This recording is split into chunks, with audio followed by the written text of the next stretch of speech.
ഈ വാർത്തകൾ നിങ്ങൾക്കായി അവതരിപ്പിക്കുന്നു Aishwarya family restaurant and fast food. സമൂഹത്തിൽ പെൺകുട്ടികൾക്കും സാമ്പത്തിക ഭദ്രത ഉറപ്പുവരുത്തുക എന്ന ലക്ഷ്യത്തോടെ വനിതാ ശിശുവികസന വകുപ്പ് വിവിധ പദ്ധതികൾ നടപ്പിലാക്കി വരുന്നതിന്റെ ഭാഗമായി ബേട്ടി ബച്ചാവോ ബേട്ടി പഠാവോ പദ്ധതിയിൽ ഉൾപ്പെടുത്തി ചെറുപുഴ ഗ്രാമപഞ്ചായത്തിന്റെയും ഫിഷറീസ് വകുപ്പിന്റെയും സഹകരണത്തോടെ 15 വയസ്സിനും 25 വയസ്സിനും ഇടയിൽ പ്രായമുള്ള പെൺകുട്ടികൾക്കായി അലങ്കാര മത്സ്യകൃഷി പരിശീലന ക്ലാസ് സംഘടിപ്പിച്ചു. ഇന്ന് രാവിലെ 10:30 ചെറുപുഴ പ്രശാന്ത് ഓഡിറ്റോറിയത്തിൽ വെച്ച് നടന്ന ചടങ്ങിൽ പയ്യന്നൂർ ശിശുവികസന പദ്ധതി ഓഫീസർ രാധിക കെ സ്വാഗതം ആശംസിച്ചു. ആരോഗ്യ വിദ്യാഭ്യാസ standing committee chairman M Balakrishnan അധ്യക്ഷത വഹിച്ചു. ചെറുപുഴ ഗ്രാമപഞ്ചായത്ത് പ്രസിഡന്റ് KF അലക്സാണ്ടർ ഉദ്ഘാടനം നിർവഹിച്ചു. ചെറുപുഴ ഗ്രാമപഞ്ചായത്ത് സൂപ്പർവൈസർ ഗീത ആശംസകൾ അറിയിച്ച് സംസാരിച്ചു. Specialist in financial literacy hub for empowerment of women Sajina T നന്ദി രേഖപ്പെടുത്തി. 2 ദിവസത്തെ അലങ്കാര മത്സ്യകൃഷി പരിശീലന ക്ലാസ്സാണ് സംഘടിപ്പിച്ചിട്ടുള്ളത്.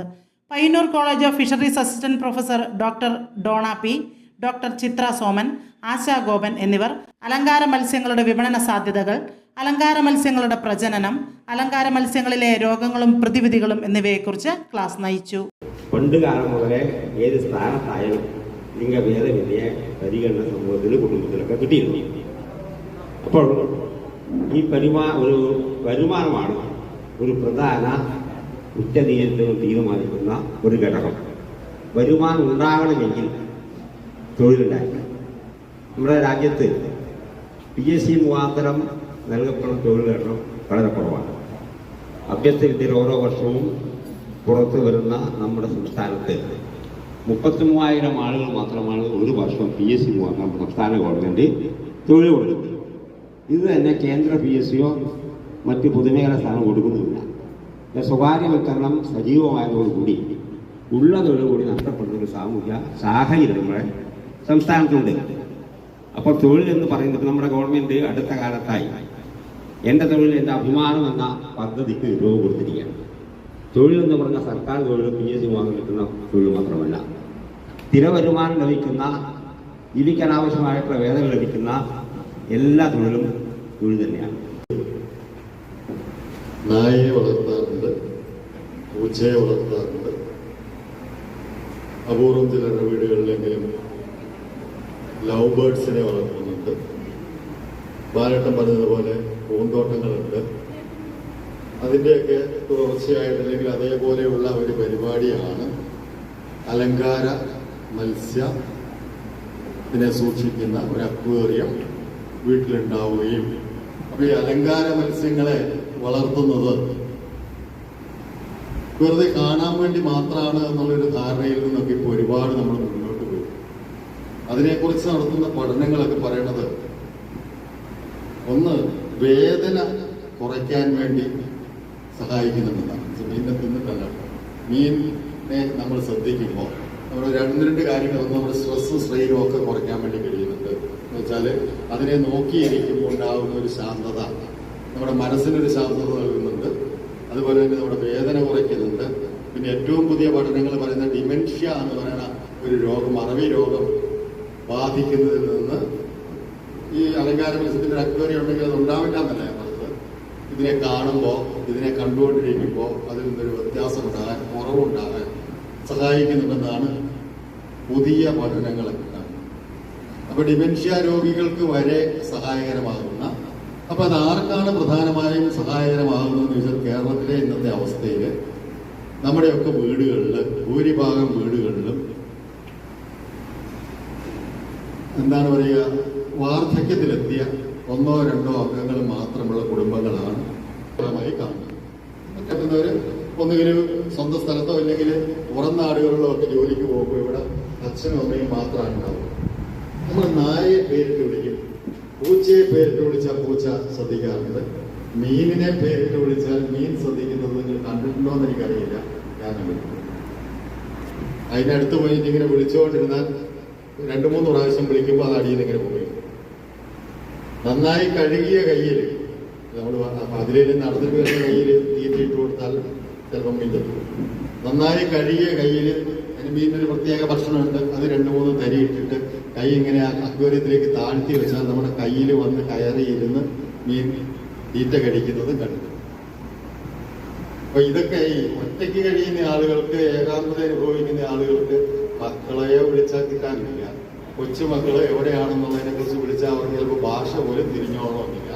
അപ്പോൾ ആ സാഹചര്യത്തിൽ അവർക്കൊരു ആശ്വാസമായിട്ട് കാണുന്നുണ്ട്. ഞാൻ പറഞ്ഞു വന്നത് അതുകൊണ്ട് ഒരുപാട് വിപണന സാധ്യതകൾ നമ്മുടെ നാട്ടിലുണ്ടാവുന്നുണ്ട്. മിക്കവാറും വീടുകളിൽ നമുക്ക് ധൈര്യമായ ഒരു വീട്ടിൽ പോയിട്ട് അവിടെ പ്രായമായ ആളുകളുള്ള ആളുകളോട് പറയാം, നിങ്ങൾ ഒരെണ്ണം ഉണ്ടാക്കിയ വെക്ക്, എന്താണ് അതിൻ്റെ സന്തോഷം, വേണമെങ്കിൽ ഞങ്ങൾ ഒരു മാസം ഇവിടെ ഫ്രീ ആയിട്ട് വെച്ചിട്ട് തരാം, നിങ്ങൾ നോക്കിയിട്ട് വേണമെങ്കിൽ വാങ്ങിയാൽ മതി എന്ന് പോലും പറയാവുന്ന ഒരു സാഹചര്യം. ഇവിടെ അക്വേറിയം ഉണ്ടാക്കൽ മാത്രമല്ല പഠിപ്പിക്കുന്നത്. നിങ്ങൾ അതിൻ്റെ നോട്ടീസ് കണ്ടിട്ടുണ്ടാവുമെന്ന് ഞാൻ വിചാരിക്കുന്നു. അതിൽ 2-3 കാര്യങ്ങൾ, അലങ്കാര മത്സ്യങ്ങളുടെ വിപണന സാധ്യത, എങ്ങനെ വിൽക്കാൻ വേണ്ടി കഴിയും എന്നുള്ളതിനെക്കുറിച്ചും അതിൻ്റെ സാധ്യതകളെക്കുറിച്ചും ക്ലാസ് ഉണ്ട്. 2ാമത്തെ ക്ലാസ് അലങ്കാര മത്സ്യങ്ങളുടെ പ്രജനനമാണ്. എങ്ങനെയാണ് അലങ്കാര മത്സ്യങ്ങളെ കുഞ്ഞുങ്ങളെ ഉണ്ടാക്കുന്നത്, എങ്ങനെയാണ് അതിനെ കുഞ്ഞുങ്ങളെ ഉണ്ടാക്കാൻ വേണ്ടി നമ്മൾ ശ്രദ്ധിക്കേണ്ട കാര്യങ്ങൾ എന്തെല്ലാമാണ്.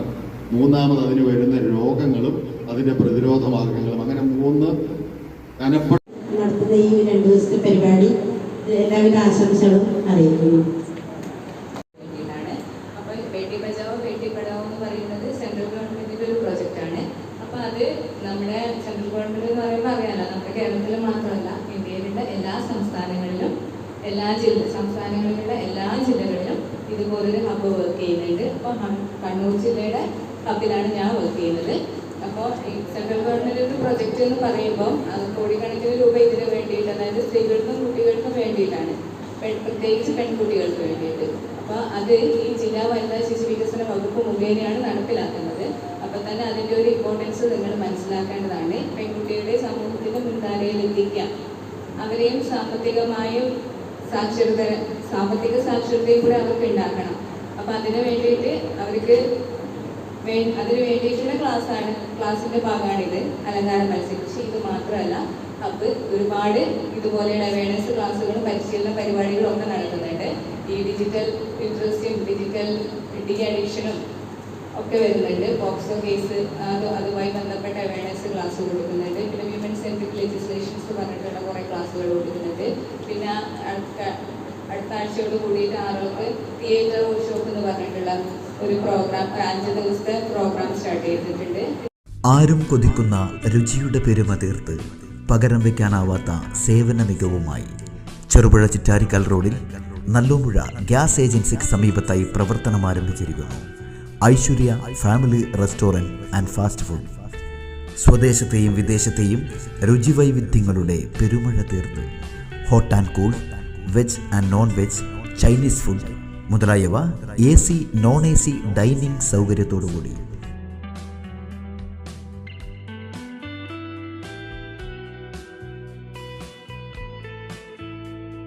വിശാലമായ പാർക്കിംഗ് ഏരിയ സൗകര്യത്തോടുകൂടി. കൂടാതെ mini auditorium, party hall, dormitory സൗകര്യവും ലഭ്യമാണ്. പാർട്ടി ഓർഡറുകൾ മുൻകൂട്ടി സ്വീകരിക്കുന്നു. Mobile number 9495695342. Another number 9446775079. Aishwarya family restaurant and fast food.